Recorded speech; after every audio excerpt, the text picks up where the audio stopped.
Hello, good morning. Myself Darshana Patel from VPMP Polytechnic. My subject name is Computer and Network Security, subject code 3350704. Unit number 1, Introduction and Security Threats. Topic name, Threats to Security.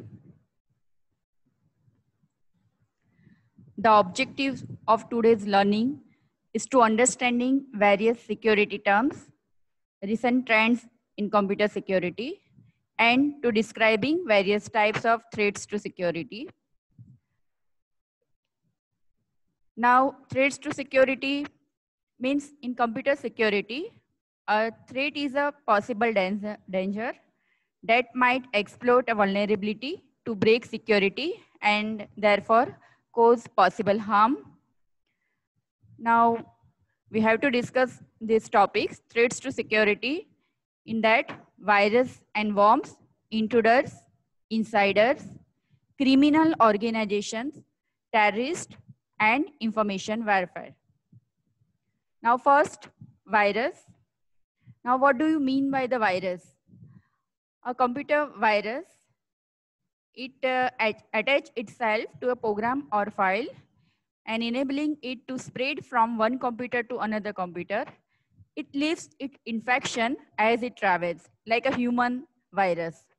Okay. Virus is a one kind of malware, malicious software that can spread from one computer to another computer, but it requires a human action for spreading. Almost all viruses are attached to an executable file, which means virus may exist on your computer, but it actually cannot infect your computer unless you run or unless you open the malicious program. So it is important to note that a virus cannot be spread without a human action, like opening the infected file or running an infected file. Okay. For example, email virus, a file which is attached as an email attachment that maybe contain a virus and it can spread in the form of email attachment file. So that is an example of virus. Okay. The virus requires a human action for spreading, and it is generally in the form of word attachment or executable file as an attachment, and it can start spreading from one computer to another computer when the human action are done. Next, worms. Worm is similar to a virus by design and is considered to be a subclass of a virus. Worms spread from computer to computer, but unlike a virus, worms can spread without any human action. Means worms can be self-replicated. Okay. A worm consumes too much of system memory. Due to the replicating nature of worms, worm consumes more system memory, and worms can spread very fast, very quickly because of its self-replication nature. Okay, so you may consider worm is a standalone program, or say worm is a malware which can replicate itself and spread through network. Okay.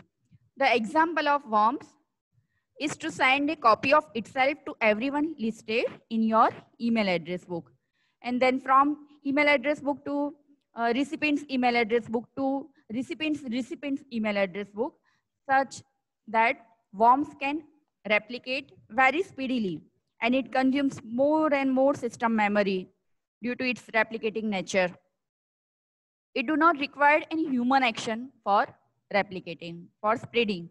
So its spreading is very fast, very rapidly. Now, difference between virus and worms. The first, based on the human action for propagating, the first difference between virus and worms is that virus cannot spread without a human action, whereas worms can spread without any human action. Virus consumes less system memory than worms.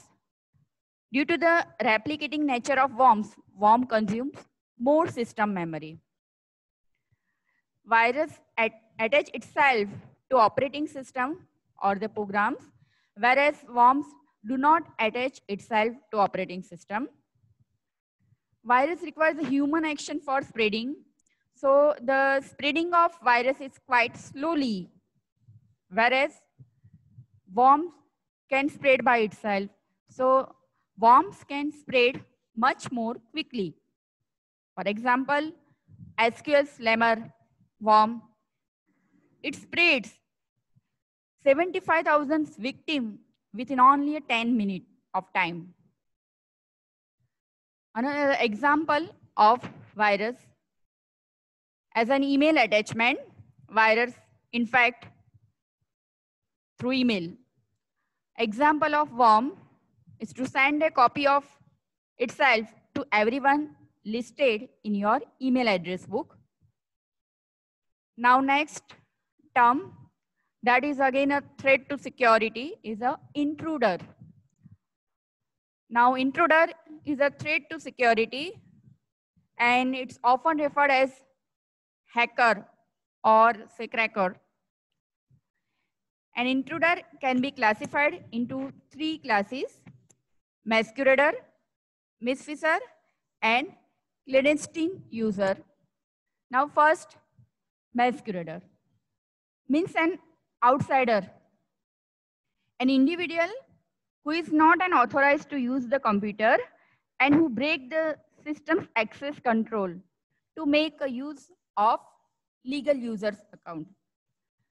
Means we are considering an outsider as an individual who is not authorized person within an organization and who breaks the organization system security.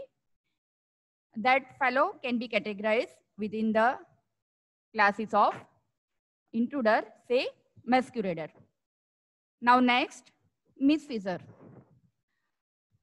That means insider, a legal user who access data, program, or resources for which such access is not authorized, or who is authorized for such access but misuse his or her privileges.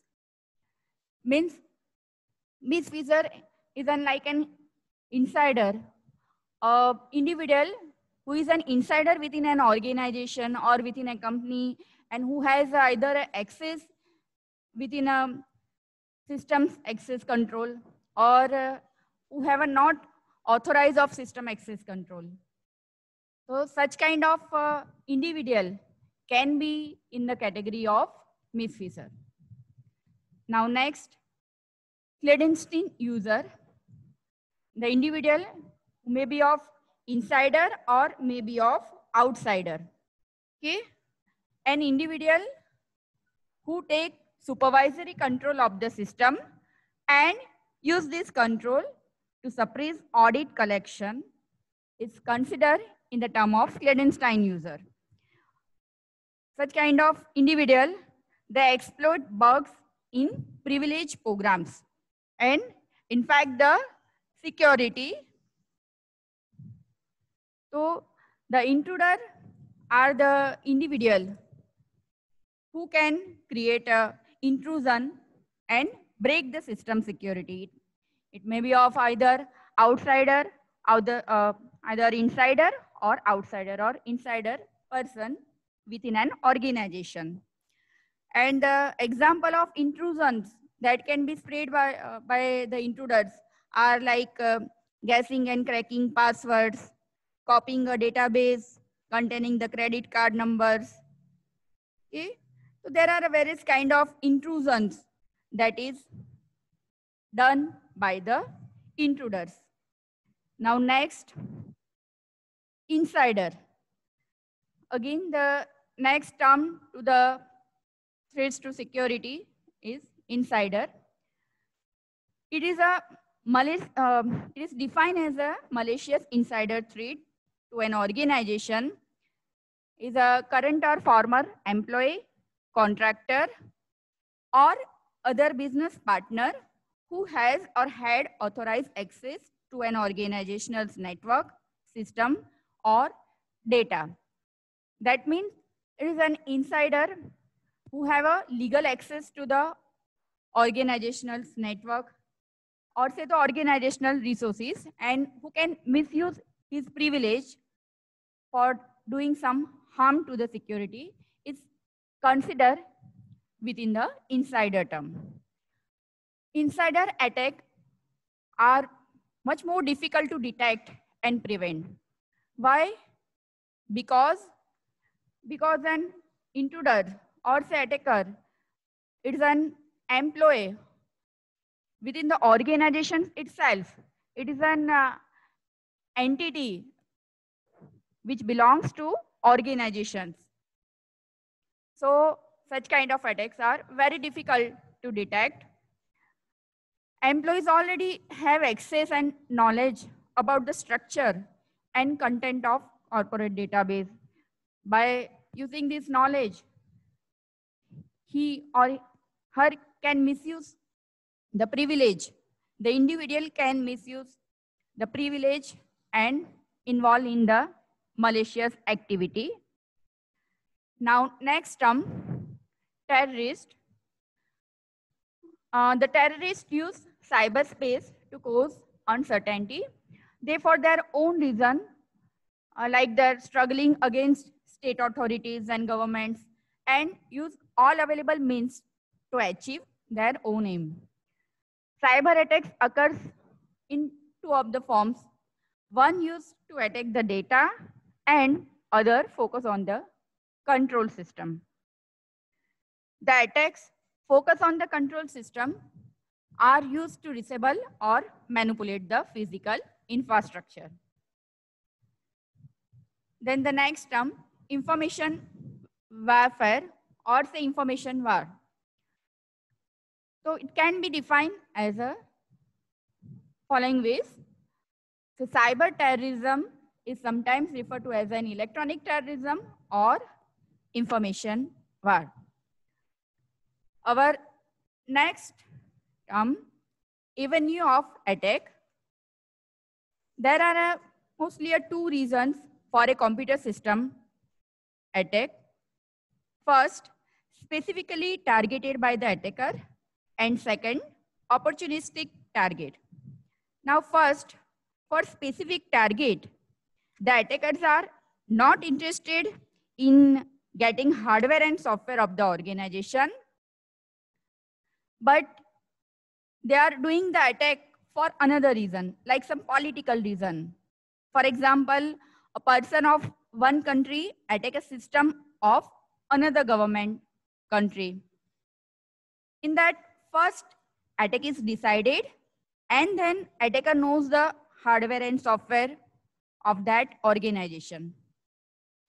It is more difficult and take more times.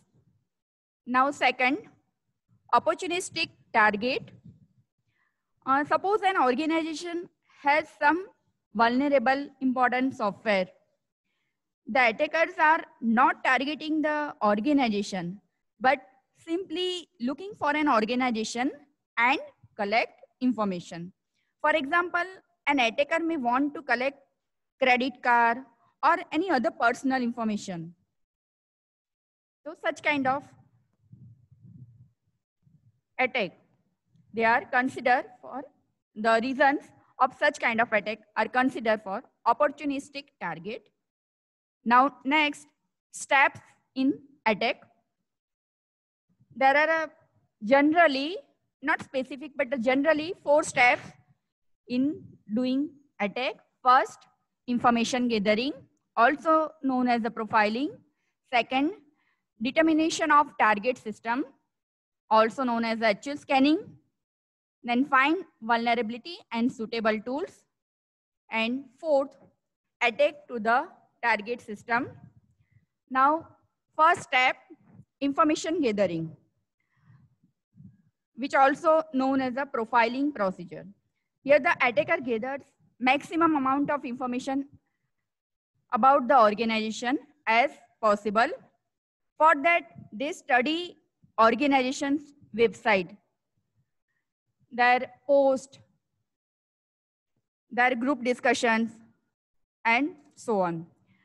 The type of information that the attacker wants includes like IP address, phone numbers, name of the individuals, and network information.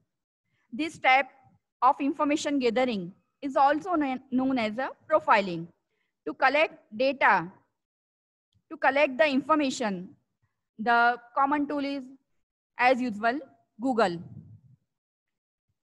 So in first step, the information is gathered and some kind of there's raw material is profiled. Then second step, determination of target system.